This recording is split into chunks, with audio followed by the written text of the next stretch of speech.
Un tiempo para fortalecerte y crecer en el conocimiento de Dios a través de su palabra. Esto es Reto 365, la Biblia en un año. Reto 365, la Biblia en un año. Su servidora, Anaí Solís. Antiguo Testamento. Libro de Jeremías, capítulo 35, verso 1. El ejemplo de los recabitas. La palabra del Señor vino a Jeremías en los días de Joacim, hijo de Josías, rey de Judá. Ve a la familia de los recabitas e invítalos para que vengan a una de las salas de la casa del Señor y ofréceles vino. Entonces fui a buscar a Jafanías, hijo de mi tocayo Jeremías y nieto de Jabasinías, y a sus hermanos, y a todos sus hijos, y a toda la familia de los recabitas. Los llevé a la casa del Señor, a la sala de los hijos de Hanán, hijo de Igdalías, hombre de Dios. Esta sala se encontraba junto a los jefes, que a su vez estaba encima de la de Maseías, hijo de Salum, guardián del umbral. Les serví a los recabitas jarras, copas llenas de vino, y les dije: beban. Ellos me respondieron: nosotros no bebemos vino, porque Jonadab, hijo de Racab, nuestro antepasado, nos ordenó lo siguiente: nunca beban vino, ni ustedes ni sus descendientes. Tampoco edifiquen casas, ni siembren semillas, ni planten viñedos, ni posean ninguna de estas cosas. Habiten siempre en tienda de campaña, para que vivan mucho tiempo en esta tierra donde son extranjeros. Nosotros obedecemos todo lo que nos ordenó Jonadab, hijo de Recab, nuestro antepasado. Nunca bebemos vino, ni tampoco lo hacen nuestras mujeres ni nuestros hijos. No edificamos casas para habitarlas, no poseemos viñedos ni campos sembrados. Vivimos en tienda de campaña y obedecemos todo lo que nos ordenó Jonadab, nuestro antepasado. Pero cuando Nabucodonosor, rey de Babilonia, invadió esta tierra, dijimos: vamos a Jerusalén para escapar del ejército babilonio y del ejército sirio. Por eso ahora vivimos en Jerusalén. Entonces la palabra del Señor vino a Jeremías. Así dice el Señor Todopoderoso, al Dios de Israel: ve y dile a toda la gente de Judá y Jerusalén: ¿no pueden aprender esta lección y obedecer mi palabra? Afirma el Señor: los descendientes de Jonadab, hijo de Recab, han cumplido con la orden de no beber vino, y hasta el día de hoy lo beben porque obedecen en lo que su antepasado les ordenó. En cambio, ustedes, aunque yo les he hablado en repetidas ocasiones, no me han hecho caso.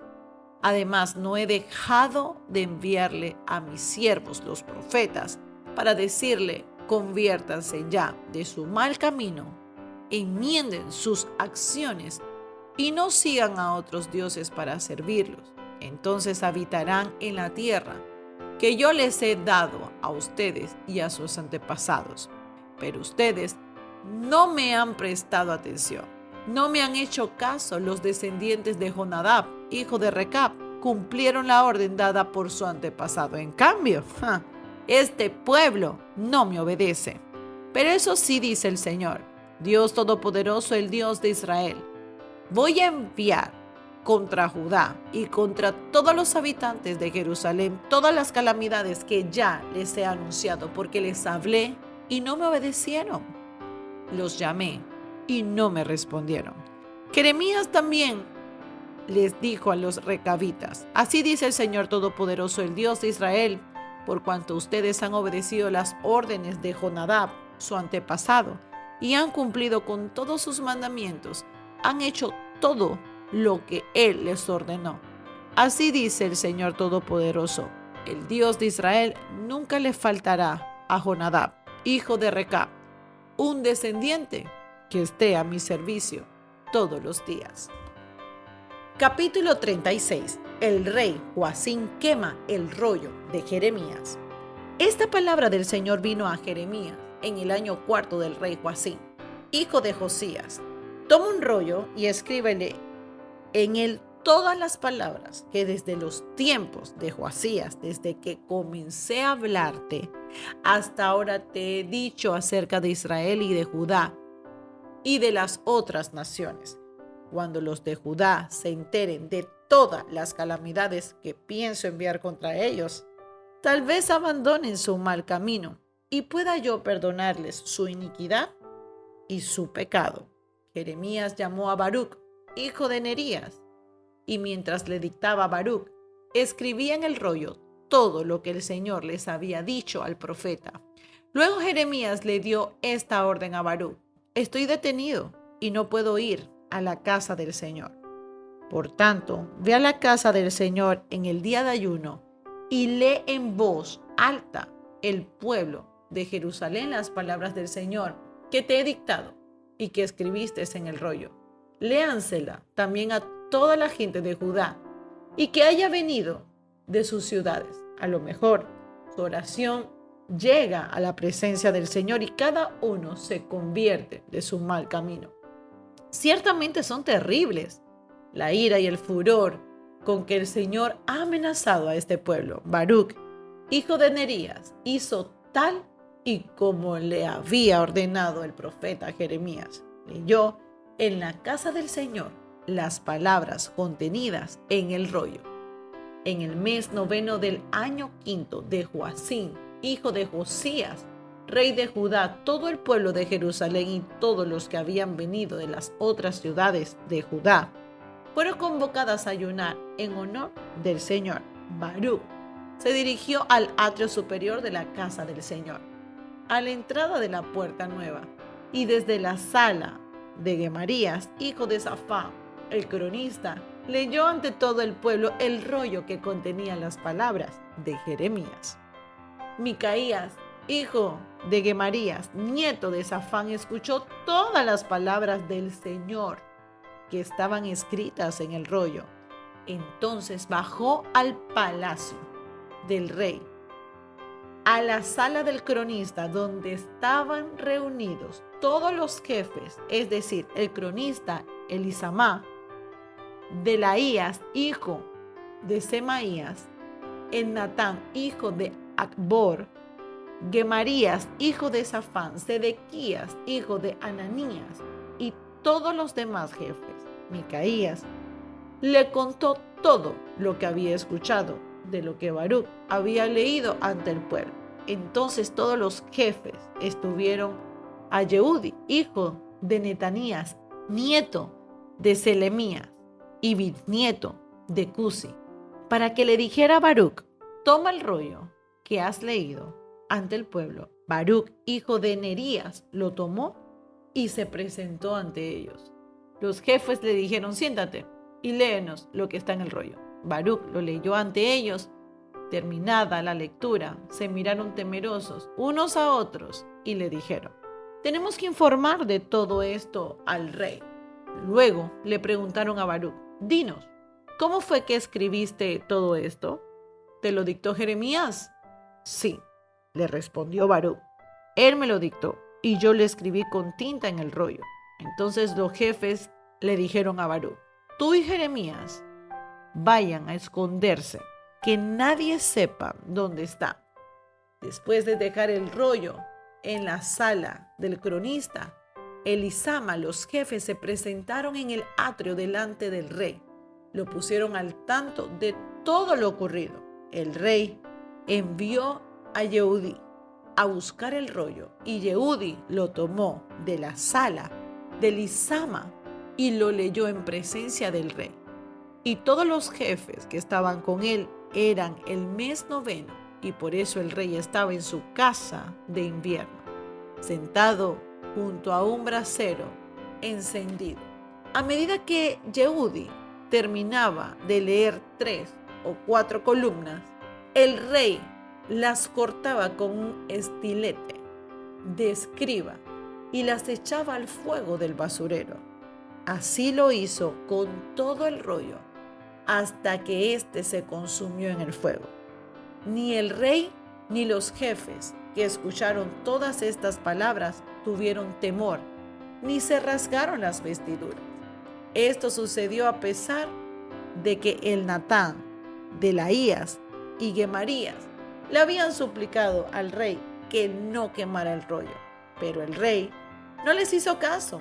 Por el contrario, mandó a Jerameel, su hijo, a Seraías, hijo de Azriel, y a Selemías, hijo de Abdel, que arrestara al escriba Baruc y al profeta Jeremías. Pero el Señor los había escondido.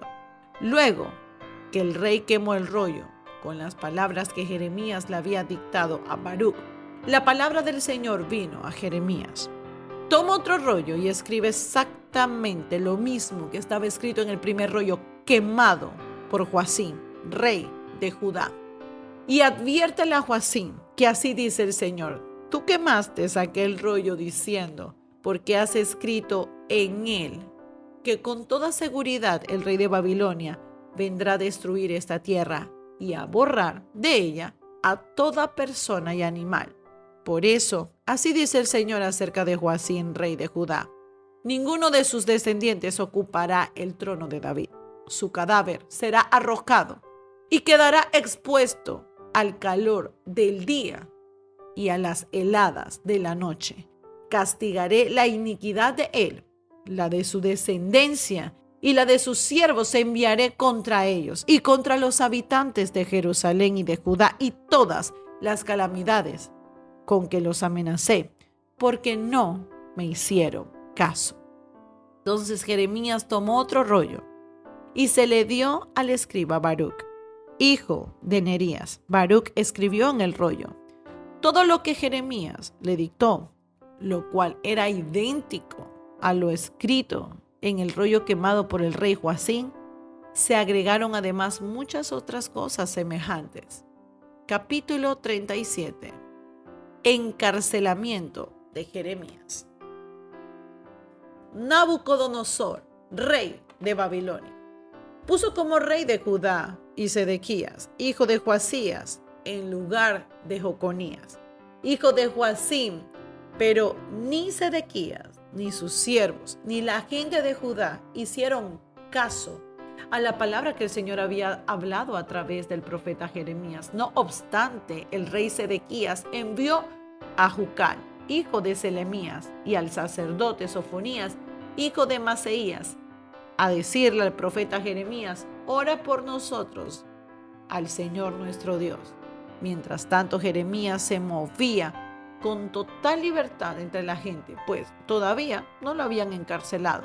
Por otra parte, el ejército del faraón había salido de Egipto, y cuando los babilonios, que estaban sitiando a Jerusalén, se enteraron de la noticia, emprendieron la retirada. La palabra del Señor vino al profeta Jeremías: así dice el Señor, el Dios de Israel: díganle al rey de Judá que los mandó a consultarme, el ejército del faraón, que salió para apoyarlos, se volverá a Egipto. Los babilonios regresarán para atacar esta ciudad y la capturarán y la incendiarán. Así dice el Señor: no se hagan ilusiones creyendo que los babilonios se van a retirar. Se equivocan. No se van a retirar. Y aunque ustedes derrotarán a todo el ejército babilonio, y solo quedará en sus campamentos algunos hombres heridos, estos se levantarán e incendiarán esta ciudad. Cuando por causa de la incursión del ejército del faraón, el ejército de Babilonia se retiró de Jerusalén, Jeremías quiso trasladarse de Jerusalén al territorio de Benjamín para formar posesión de una herencia. Pero al llegar a la puerta de Benjamín, un capitán de la guardia llamado Irías, hijo de Selemías y nieto de Hananías detuvo al profeta Jeremías y lo acusó. Estas por pasarte a los babilonios. Jeremías respondió: mentira, no voy a pasarme a los babilonios. Pero Irías no le hizo caso, sino que lo tuvo y lo llevó ante los jefes. Estos estaban enfurecidos contra Jeremías, así que luego de golpearlo, lo encarcelaron en la casa del cronista Jonatán, ya que lo habían convertido en prisión. Así Jeremías fue encerrado en un calabozo subterráneo donde permaneció mucho tiempo.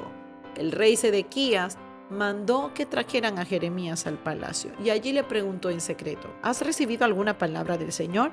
Sí, respondió Jeremías, su majestad será entregado en manos del rey de Babilonia. A su vez, Jeremías le preguntó al rey Sedequías: ¿qué crimen he cometido contra su majestad o contra sus ministros o este pueblo para que me hayan encarcelado?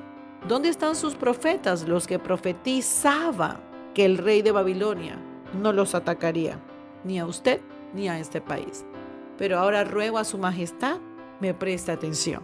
Le pido que no me mande de vuelta a la casa del cronista Jonatán.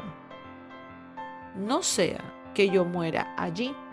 Entonces el rey Sedequías ordenó que pusieran a Jeremías en el patio de la guardia y que mientras hubiera pan en la ciudad, todos los días le dieran una porción del pan horneado en la calle de los panaderos. Así fue como Jeremías permaneció en el patio de la guardia. Nuevo Testamento. Primera de Timoteo, capítulo 5, verso 1. ¿Cómo tratar a viudas, ancianos y esclavos? No reprendas con dureza al anciano, sino aconséjalo como si fuera tu padre. Trata a los jóvenes como a hermanos, y a las ancianas como a madres, y a los jóvenes como a hermanos, con toda pureza. Reconoce debidamente a las viudas, que de veras están desamparadas. Pero si una viuda tiene hijos o nietos, que éstos aprendan primero a cumplir sus obligaciones con su propia familia y correspondan así a sus padres, abuelos, porque eso agrada a Dios. La viuda desamparada, como ha quedado sola, pone su esperanza en Dios, persevera noche y día en sus oraciones y súplicas. En cambio, la viuda que se entrega al placer ya está muerta en vida. Encárgales estas cosas para que sean intachables. El que no provee para los suyos y sobre todo para los de su propia casa ha negado la fe y es peor que un incrédulo. En la lista de las viudas deben figurar únicamente las que tengan más de 70 años, que haya sido fiel a su esposo y que sea reconocida por sus buenas obras, tales como criar a hijos, practicar la hospitalidad, lavar los pies de los creyentes, ayudar a los que sufren, aprovechar toda oportunidad para hacer el bien. No incluyas en esta lista a las viudas más jóvenes, porque cuando sus pasiones las alejan de Cristo, les da por casarse, así resultan culpables de faltar a su primer compromiso. Además, se acostumbran a estar ociosas y andar en casa, y no solo se vuelvan holgazanas, sino también chismosas y entrometidas, hablando de lo que no deben. Por eso exhorto a las viudas jóvenes que se casen, tengan hijo y a que lleven bien su hogar y no den lugar a las críticas del enemigo. Y es que algunas ya se han descarriado para seguir a Satanás. Si alguna creyente tiene viudas en su familia, deben ayudarlas para que no sean una carga a la iglesia. Así la iglesia podrá atender a las viudas desamparadas. Los ancianos que dirigen bien los asuntos de la iglesia son dignos de doble honor, especialmente a los que dedican sus esfuerzos a la predicación y a la enseñanza. Pues la Escritura dice: no le pongas bozal al buey mientras esté trillando, y el trabajador merece que se le pague su salario. No admitas ninguna acusación contra un anciano a no ser que esté respaldada por 2 o 3 testigos. A los que pecan, repréndelos en público para que sirva de escarmiento. Te insto delante de Dios, de Cristo Jesús y a los santos ángeles que siga estas instrucciones sin dejarte llevar de perjuicios ni favoritismo. No te apresures a imponerle las manos a nadie. No sea que te haga cómplice de pecados ajenos. Consérvate puro. No sigas bebiendo solo agua. Toma también un poco de vino a causa de tu mal estómago y tus frecuentes enfermedades. Los pecados de algunos son evidentes, aún antes de ser investigados, mientras que los pecados de otro se descubren después.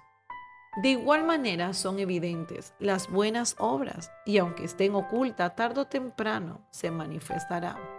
Todo lo que aún son esclavos deben reconocer que sus amos merecen todo respeto. Así evitarán que se les hable mal a los hombres de Dios, y de nuestra enseñanza a los que tienen amos creyentes no deben de faltarle el respeto por ser hermanos. Al contrario, deben servirles todavía mejor, porque los que se benefician de su servicio son creyentes hermanos queridos. Esto es lo que debe enseñar y recomendar. Antiguo Testamento. Libro de Salmos, capítulo 119, versos 65 al 72. Tú, Señor, tratas bien a tu siervo conforme a tu palabra. Impárteme conocimiento y buen juicio, pues yo creo en tus mandamientos. Antes de sufrir anduve descarriado, pero ahora obedezco a tu palabra. Tú eres bueno y haces el bien. Enséñame tus decretos, y aunque los insolentes me difaman, yo cumplo tus preceptos con todo el corazón. El corazón de ellos es torpe e insensible, pero yo me regocijo en tu ley. Me hizo bien haber sido afligido, porque así llegué a conocer tus decretos. Para mí es más valiosa tu enseñanza que millares de monedas de oro y plata. Meditación del día de hoy. Es interesante cómo podemos ver en el libro Primera de Timoteo que la confrontación y la reprensión no aparecen en la lista bíblica de los dones del Espíritu Santo. Pero eso no evita que algunas personas puedan actuar como si estuvieran allí. Un sentido de justicia o discernimiento agudo puede transformarse fácilmente en un juicio o una crítica. Si bien la capacidad para exhortar a otros es necesaria, y puedes proveer un balance importante en la iglesia, aquellos que hablan de manera muy directa deben ser cuidadosos y manejar sus palabras con verdad, amor y gracia, y sobre todo cualquier ejercicio de un don nunca tiene el propósito de derribar, sino siempre debe edificar y ser dirigido para levantar a las personas. Puedes tú, mi querido hermano, tener la razón, pero si en ti no hay amor y gracia del Señor Jesucristo, entonces se puede interpretar en una crítica, y no es lo que quiere el Señor. Que todo lo que hable tu boca alabe el nombre del Señor y camina en el amor y en la gracia de Jesucristo.